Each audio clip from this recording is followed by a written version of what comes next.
حضور علیہ السلام سے جب پوچھا گیا کہ حضور سب سے بڑا گناہ کون سا ہے، تو آقا کریم علیہ الصلوۃ والسلام نے فرمایا کہ سب سے بڑا گناہ یہ ہے کہ ان تجعل للہ ندا، کہ تو اللہ کے ساتھ کسی کو شریک ٹھہرائے، وہو خلقک، حالانکہ اس نے تجھے پیدا کیا، تجھے تخلیق کیا، اور تو اس کا شریک بنا کے بیٹھ جائے، کہ یہ سب سے بڑا گناہ ہے۔ تو راوی نے عرض کی کل تو ثم ایو، حضور پھر اس کے بعد؟ تو آقا کریم نے فرمایا ثم ان تقتل ولدک خشیۃ ان یطعم معک، تو بچے کو اس لیے قتل کر دے کہ یہ کس طرح میں اس کو پال سکوں گا، بچے کو ضائع کر دینا، اس کو قتل کر دینا۔ اللہ فرماتا ہے نحن نرزقکم وایاہم، ہم تمہیں بھی رزق دیتے ہیں، ان کو بھی دیں گے۔ تیسری بات حضور نے فرمایا ان تزانی بحلیلۃ جارک، آپ ہمسائے کی بیوی کے ساتھ بدکاری کریں، تو یہ بڑے گناہوں میں سے۔ ہمسایہ ماں جائے کی طرح ہوتا ہے، اس کی دیوار سانجھی ہوتی ہے، اس کی عزت سانجھی ہوتی ہے، اور اگر کوئی شخص طاق میں رہے اور ہمسایوں کے گھر گھس کے ان کی آبرو ریزی کر دے، تو یہ تین بڑے گناہ جو ہیں ان میں سے ایک بڑا گناہ اللہ کے محبوب علیہ السلام نے ارشاد فرمایا۔ حضرت عبداللہ ابن مسعود رضی اللہ تعالی عنہ سے یہ روایت مروی ہے کہ لا احد اغیر من اللہ عز وجل، اللہ سے زیادہ کوئی غیرت مند نہیں ہے، اللہ سب سے زیادہ غیرت مند ہے، اور اس کی غیرت کا تقاضا یہ ہے وَلِذَالِكَ حَرَّمَ الْفَوَاحِشَ مَا ظَهَرَ مِنْهَا وَمَا بَطَنَ، کہ اس نے بے حیائی کو چاہے وہ پوشیدہ طور پہ کی جائے یا اعلانیہ طور پہ کی جائے، اس کو پسند نہیں کیا، اور اس نے منع کر دیا، اور لوگوں کو روک دیا، حرام قرار دے دیا، اس لیے کہ وہ خود غیرت مند ہے۔ غیرت مند مالک غیرت کا سبق دیتا ہے اپنی مخلوق کو۔ اللہ تعالیٰ قرآن مجید میں ارشاد فرمایا وَلَا تَقْرَبُوا الْفَوَاحِشَ مَا ظَهَرَ مِنْهَا وَمَا بَطَنَ، فحش کام کے قریب نہ جانا، وہ اعلانیہ طور پہ کرو یا وہ مخفی طور پہ کرو۔ تو مفسرین نے لکھا کہ جو بدکاری ہے وہ مخفی فحش ہے، اور شراب نوشی یہ اعلانیہ فحش ہے۔ شراب نوش جو ہے وہ چھپ نہیں سکتا، بدکار بعض اوقات ایک مدت کے لیے چھپ جاتا ہے، لیکن یہ بات ذہن میں رکھیے کہ جو بدکار ہے وہ دنیا کے اوپر رسوا ضرور ہوتا ہے، اس کے چہرے کا نور چھین لیا جاتا ہے، اور اس کے اوپر مصیبتیں مسلط کر دی جاتی ہیں، اور اللہ کے قہر و غضب کا شکار ہوتا ہے، اس کی دعائیں قبول نہیں ہوتی، نیک لوگوں کی دعاؤں سے اس کا حصہ نکال لیا جاتا ہے، لیکن بہرحال ایک مدت کے لیے چھپ جاتا ہے۔ لیکن شرابی اپنے جرم کو نہیں چھپا پاتا، تو کہا کہ جو مخفی جرم ہے وہ بدکاری ہے، اور جو ارشاد فرمایا قرآن نے کہ جو ظاہر جرم ہے اس سے مراد جو ہے وہ الخمر ہے، شراب ہے، اور ہر نشہ دینے والی چیز سے حرام کی حرمت آئی۔ کل مسکر خمر وکل خمر حرام، فرمایا ہر نشہ آور چیز شراب ہے، اور ہر شراب حرام قرار دے دی گئی۔ اب یہاں بھی لوگ دلیلیں لے کے بیٹھ جاتے ہیں، میاں وہ بھی ایک مشروب ہے، اس سے کیا فرق پڑتا ہے؟ میاں جب رب نے کہہ دیا تو بات ختم ہو گئی۔ ایک یہودی کے پاس ایک مسلمان مہمان ٹھہرا، تو اس نے انگور پیش کیے، تو اس نے بڑے شوق سے لیے، تو تھوڑی دیر کے بعد وہ شراب لے آیا۔ اس نے کہا استغفر اللہ، میں مسلمان ہوں، میں شراب نہیں لیتا۔ تو اس نے ہنس کے کہا یہ جو انگور آپ نے کھائے ہیں شراب اسی سے کشید ہوتی ہے۔ تو اس مسلمان نے کہا کہ آپ کی اہلیہ کدھر ہے؟ تو وہ اپنی اہلیہ کو بلا لایا، تو کہا آپ کی کوئی اولاد بھی ہے؟ کہا ہاں میری بیٹی ہے، اس کو بھی بلا لاؤ۔ تو اس کو بھی بلا لایا۔ جب دونوں آ کھڑی ہوئی تو کہا کہ یہ حلال ہے تیرے لیے، اور یہ بیٹی اسی کی ہے، اور یہ حلال نہیں ہے۔ تو جب اس یہودی نے یہ بات سنی فقال اشہد ان لا الہ الا اللہ وحدہ لا شریک لہ واشہد ان محمدا عبدہ۔ ہاں اتنی خوبصورت دلیل، اتنی خوبصورت دلیل۔ کہا انگور سے شراب نکلی ہے تو شراب حرام کیوں، انگور حلال کیوں؟ تو کہا مجھے یہ بتاؤ کہ تمہاری بیوی تمہارے لیے حلال ہے، تمہاری بیٹی تمہارے لیے حرام کیوں؟ کہا بات سمجھ میں آ۔ تو میرے رب نے بعض کا تو اس کی حکمتیں ہمارے علم میں نہیں ہوتی، اور حکمت نہ جاننے کی وجہ سے ہم کہتے ہیں کہ یار یہ بات سمجھ میں نہیں آتی۔ یہی تو ہمیں بتایا گیا کہ جو سمجھ میں آئے اس کو بھی ماننا ہے، جو نہیں سمجھ میں آئے اس کو بھی ماننا ہے۔ ہم جنت کو مانتے ہیں نا، دیکھا ہے، یار رب کو مانتے ہیں، دیکھا ہے، وہ سمجھ میں آتا ہے، تو دل میں تو آتا ہے، سمجھ میں نہیں آتا۔ میں جان گیا بس تیری پہچان یہی ہے۔ ہم تو سب سے بڑی حقیقت کو بغیر دیکھے مانتے ہیں، بغیر سمجھے مانتے ہیں۔ ادراک فہم کی حدود سے ورا ہے، عقل و خرد کے دائروں سے ورا ہے، لیکن اس حقیقت کو ہم مانتے ہیں تو اس کے کہے ہوئے کو کیوں نہیں مانیں گے؟ اللہ کا فرشتوں کی مجلس میں حضور کی ثنا کرنا یہ درود ہے، حضور کی مدح فرمانا، محبوب کی شانوں کو بیان فرمانا۔ یہ صحیح بخاری میں صلاۃ کا ترجمہ حضرت ابو العالیہ رضی اللہ تعالی عنہ سے کیا گیا ہے۔ تو پھر درود کا مفہوم بہت وسیع ہے، حضور کی مدح و توصیف، حضور کے حسن کا بیان، حضور کے خصائل کا عنوان، آقا کریم کے شمائل کا تذکرہ، حضور علیہ السلام کے فضائل کی باتیں، حضور کی عظمتوں کا عنوان، یہ سب کچھ درود کے زمرے میں آتا ہے۔ اور پھر ساتھ صیغہ بھی درود کا ہو اور اس میں شانیں بھی حضور کی ہوں، جس طرح درود تاج میں ہے، تو اس میں حضور پر درود بھی بھیجا گیا اور ساتھ حضور کی عظمتوں کو بھی بیان کیا گیا۔ تو یہ ایک خوبصورت گلدستہ بن گیا۔ درود شریف کے جو مفاہیم بیان کیے گئے ہیں، ان سب مفاہیم کو یہ اپنے جلو میں لیے ہوئے ہے یہ درود۔ تو کثرت کے ساتھ حضور علیہ السلام پر درود پڑھنے کی تلقین فرمائی گئی۔ حضرت ابی بن کعب رضی اللہ تعالیٰ عنہ فرماتے ہیں کہ آقا کریم نے ترغیب دی درود شریف پڑھنے کی، باقی امور اور عبادت، ذکر فکر تو میں نے عرض کی، ارشاد فرمائے کہ میں آپ پر کس مقدار میں درود پڑھوں، کتنا وقت، کتنا درود پڑھوں؟ تو آقا کریم نے فرمایا ماشیتا، جتنا تم چاہو۔ فرماتے ہیں میں نے کہا میں چوتھا حصہ درود پڑھوں گا، باقی 3 حصے دیگر عبادات اور دیگر وظائف اذکار بجا لاؤں گا۔ فرمایا جس طرح تم چاہو، جو تمہاری مرضی، لیکن اگر درود کی مقدار کو بڑھا دو تو تمہارے لیے بہتر ہوگا۔ تو میں نے کہا النصفہ، میں آدھا وقت درود پڑھا کروں گا اور باقی چیزیں باقی آدھے وقت میں کروں گا۔ فرمایا جس طرح تم چاہو، لیکن اگر درود کی مقدار کو بڑھا دو تو تمہارے لیے بہتر ہوگا۔ میں نے کہا کہ حضور میں 2 حصے درود پڑھوں گا اور 1 حصہ باقی وظائف اوراد بجا لاؤں گا۔ فرمایا جیسے تمہارا دل چاہے، لیکن اگر تم درود کی مقدار کو بڑھا دو تو تمہارے لیے بہتر ہوگا۔ فرماتے ہیں میں نے کہا حضور میں پڑھوں گا ہی درود، سارا وقت میں آپ پہ درود ہی پڑھتا رہوں گا۔ فرمایا پھر تمہارے سارے دکھ، تکلیف، اذیتیں، پریشانیاں، اس کے لیے یہ درود کفایت کرے گا اور تمہارے گناہوں کی مغفرت فرما دی جائے گی۔ تمہاری پریشانیاں، تمہاری اذیتیں، تمہارے دکھ، دور موجود میں لفظ بولا جاتا ہے ٹینشن، تمہاری ساری ٹینشن، تمہارے سارے معاملات حیات کی بے ترتیبیاں، پریشانیاں، دکھ، اذیتیں، سب کچھ ختم ہو جائے گا۔ درود سب دردوں کا مداوا ہو جائے گا، سب دکھوں کا علاج ہو جائے گا، سب پریشانیوں کا حل ہوگا، سب مصیبتوں کا مداوا بن جائے گا، اور ساتھ ساتھ تمہارے گناہ بھی بخش دیے جائیں گے۔ تو درود جتنی کثرت کے ساتھ پڑھا جائے اللہ کی اتنی ہی رحمتیں نازل ہو۔ تو باقی وظیفے، باقی اوراد وہ بھی فضل و شرف والے ہیں، لیکن حضور نے فرمایا کہ پھر تمہارے لیے درود ہی کافی ہو جائے گا۔ اللہ اکبر۔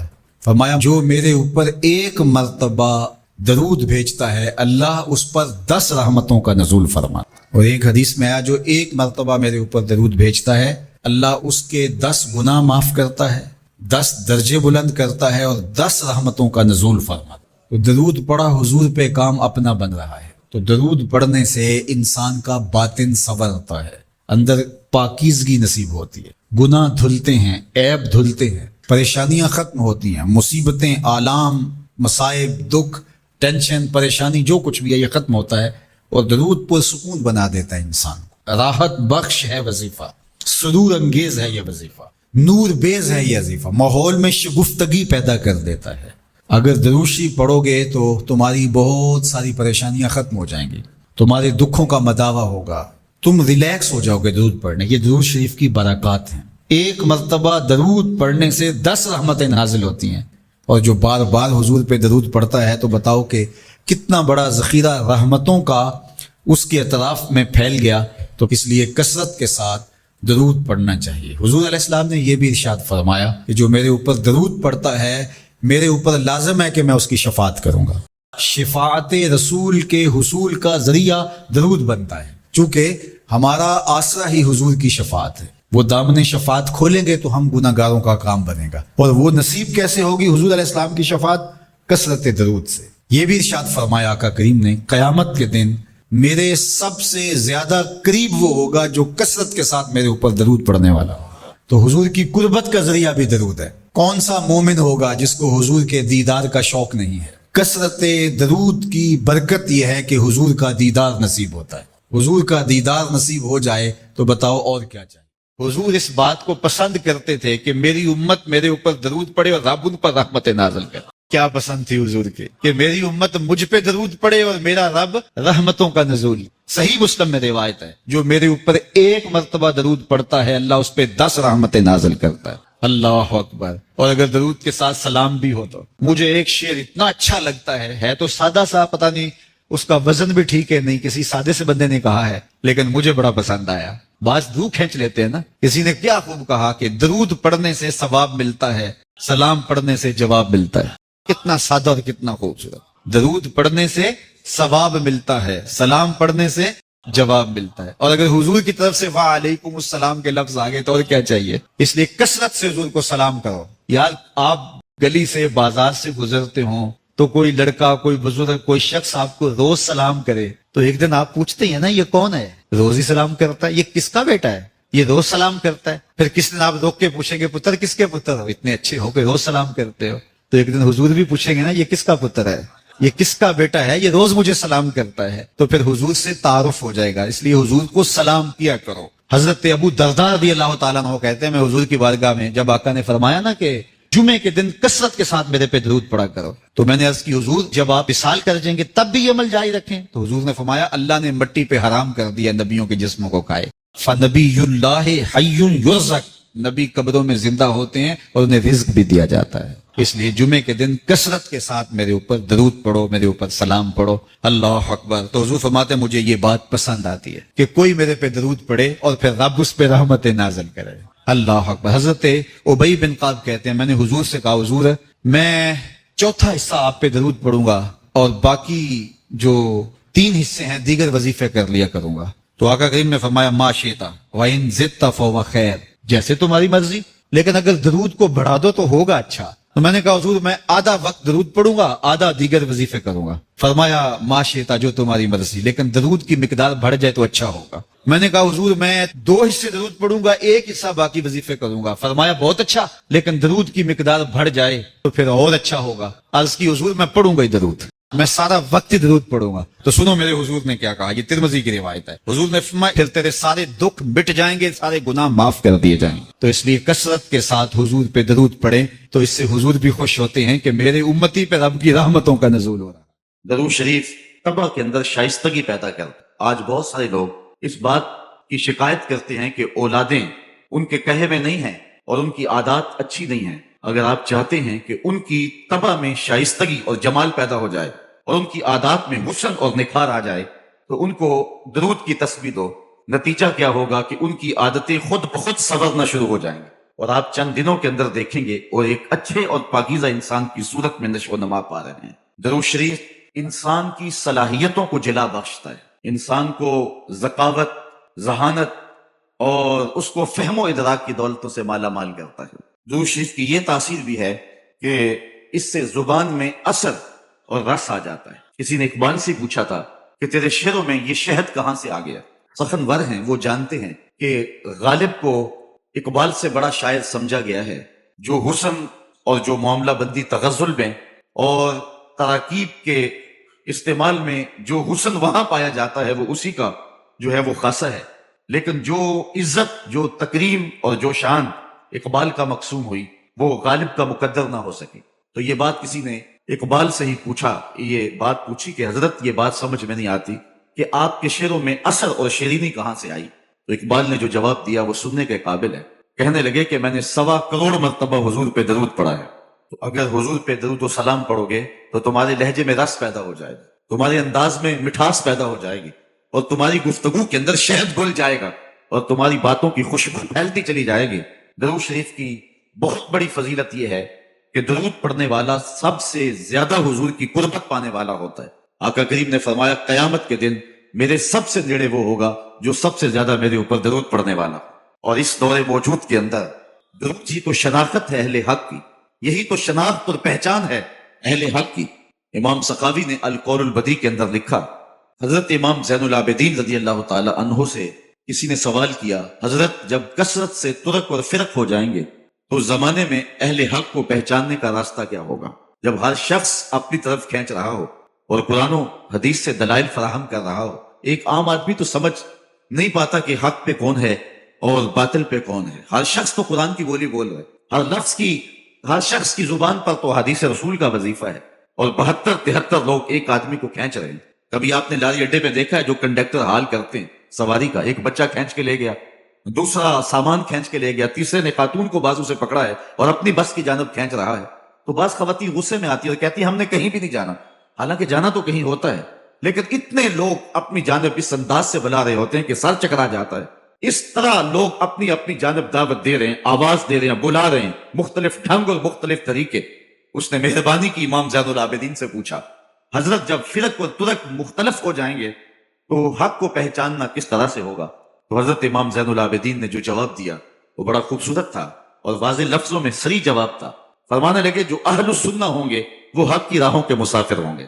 سائل نے دوسرا سوال پوچھا، اگر بہت سارے لوگ اسی عنوان کے ساتھ موجود ہوں، اسی ٹائٹل کے ساتھ ہوں، تو ان میں سے پھر اصلی سنی کو پہچاننے کا طریقہ کیا ہے؟ سنو امام زین العابدین نے جواب کیا ملا، جواب کیا دیا، آپ کے سینے میں ٹھنڈ پڑ جائے گی، اور یہاں آپ آئے ہیں تو آپ کو اپنے پہ ناز ہوگا۔ حضرت امام زین العابدین فرمانے لگے، من علامات اہل سنہ کثرت الصلاۃ علی رسول اللہ صلی اللہ علیہ وسلم، اہل سنت کی علامتوں میں سے ایک نشانی یہ ہے کہ وہ کثرت کے ساتھ حضور پہ درود پڑھنے والے ہوں۔ آج ہمیں بطور تانا کہا جاتا ہے یہ درودیے ہیں، میں کہتا ہوں تم تو تانا دیتے ہو، ہم اس کو اپنے لیے تمغہ اعزاز سمجھتے ہیں، کیونکہ درودیہ ہونا اعزاز ہے، ہم درودیے ہیں، بارودیے تو نہیں ہیں۔ تو حضور علیہ السلام پر کثرت سے درود و سلام پڑھنا یہ حب رسول کو سینوں میں پیدا کرنے کا مؤثر ترین ذریعہ ہے۔ دوسری بات، اپنی نسل کو، اپنی اولاد کو، آنے والی نسل نو کو حضور علیہ السلام کے فضائل و مناقب اور حضور کی عظمتوں کے باب سکھاؤ، تاکہ ان کے سینوں کے اندر حضور علیہ السلام کا پیار پیدا ہو۔ اگر اولاد کو یہ کہا جائے کہ نبی دیوار کے پیچھے بھی نہیں جانتا، تو بتائیے کہ اولاد کے سینے میں نبی کا پیار پیدا ہوگا؟ اولاد آج نہیں تو کل سوال کرے گی کہ سائنس کا عروج اور بانک پن یہ ہے کہ وہ پہاڑوں کی تہوں کے اندر چھپے ہوئے سونے اور چاندی اور اس کی مقدار کو بھی دیکھ لیتے، زمین کی کوکھ کے اندر جو چھپا ہوا تیل ہے اور کوئلہ ہے سائنس اسے بھی دیکھ رہی ہے۔ تو کیا سائنس یہ بانک پن اور یہ عروج رکھے کہ وہ پہاڑوں کی رگوں کے اندر سونے کے ذرات کتنے فیصد ہیں یہ بھی دیکھ لے، اور نبی دیوار کے پیچھے بھی نہ دیکھ پائے؟ تو آنے والی نسل کو کیا جواب دیا جائے گا؟ تو آنے والی نسل کو کہا جائے کہ ایسا نہیں ہے، اگر کسی نے یہ لکھا ہے تو اندھیرے میں بیٹھ کے لکھا ہے، بات دیوار کی نہیں ہے، اور نبی تو نبی رہا۔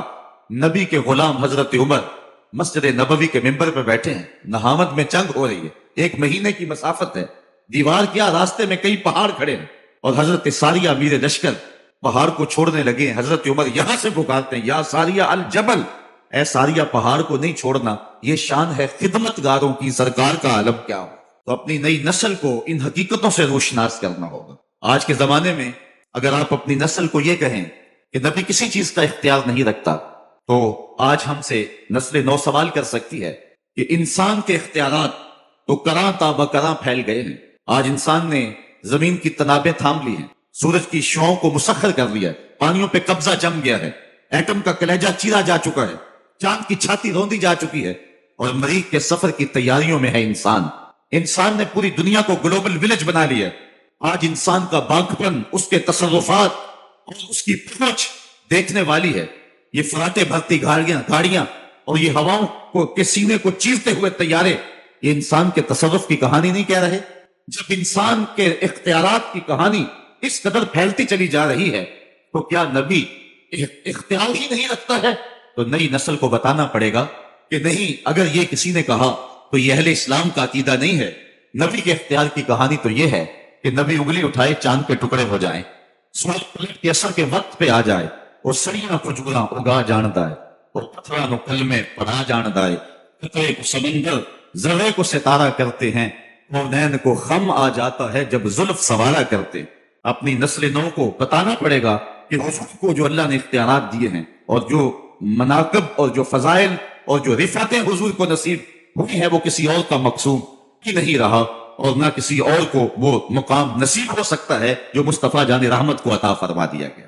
آج جدید ٹیکنالوجی جو آپ کے قبہ ہیلی کاپٹر کو بھی دستیاب ہے، آپ فائر داغ چکے ہیں، آپ میزائل داغ چکے ہیں، پھر آپ کا پروگرام بدل گیا تو آپ بٹن دباتے ہیں تو اس کا ہدف تبدیل کر سکتے ہیں، اس کا رخ موڑ سکتے ہیں، اس کو راستے میں توڑنا چاہے تو توڑ سکتے ہیں۔ کسی زمانے میں سنتے تھے کہ کمان سے نکلا ہوا تیر واپس نہیں آتا، آج نکلے ہوئے میزائل اور نکلی ہوئی گولیوں کے رخ موڑے جا رہے ہیں۔ آقا کریم علیہ الصلوۃ والسلام حضرت انسان کے اس اختیار کو جانتے تھے. حضرت عبداللہ ابن عباس سے روایت مروی ہے کہ ایک اعرابی کو دعوت اسلام پیش کی. اس نے کہا میں تو تب مانوں گا یہ کھجور کا لٹکتا ہوا خوشہ اگر آپ کی رسالت کی گواہی دے. تو حضور نے فرمایا کہ اگر یہ گواہی دے تو تم مان جاؤ گے؟ اس نے کہا انکار کی گنجائش نہیں رہے گی. تو آقا کریم علیہ السلام نے اشارہ کیا، وہ گچھا ٹوٹ کے حضور کے قدموں میں آ گیا. رسالت مصطفیٰ کی گواہی دی، اب انکار کی کوئی گنجائش نہیں تھی. اس کے لبوں پہ کلمہ جاری ہو گیا. اب وہ ٹوٹی ہوئی کھجوریں جو معجزے سے حضور نے جدا کی تھی ان کو بانٹا بھی جا سکتا تھا. صحابہ ساری زندگی فخر کرتے کہ ہم نے معجزے سے توڑی ہوئی کھجوریں کھائی ہیں. اس صحابی کو مرحمت کر دی جاتی، ایمان کی خوشی میں بانٹ سکتے ہو. لیکن آقا جانتے تھے قرب قیامت میں میزائلوں کے رخ بدلے جائیں گے، کمانوں سے نکلے ہوئے تیر جو ہے وہ واپس کیے جائیں گے. آقا کریم اس گچھے سے مخاطب ہو کے فرمانے لگے تجھے جس کام کے لیے بلایا وہ کام ہو گیا، اب واپس جا کے شاخ سے جڑ بھی جا. صرف توڑنا نہیں جانتے، جوڑنا بھی جانتے ہیں.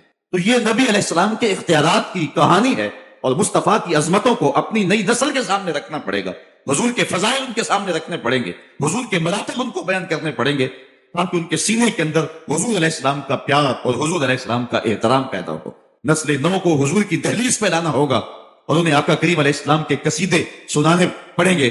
حضور علیہ السلام پہ درود کی ترغیب دیں گے، ساتھ حضور کے کمالات کا بھی ذکر کریں گے کہ بیٹے حضور پہ درود پڑھ رہے ہو تو مت سمجھو کہ حضور سن نہیں رہے، تیرے درود کو مصطفیٰ جان رحمت مدینے میں بیٹھ کے سن رہے.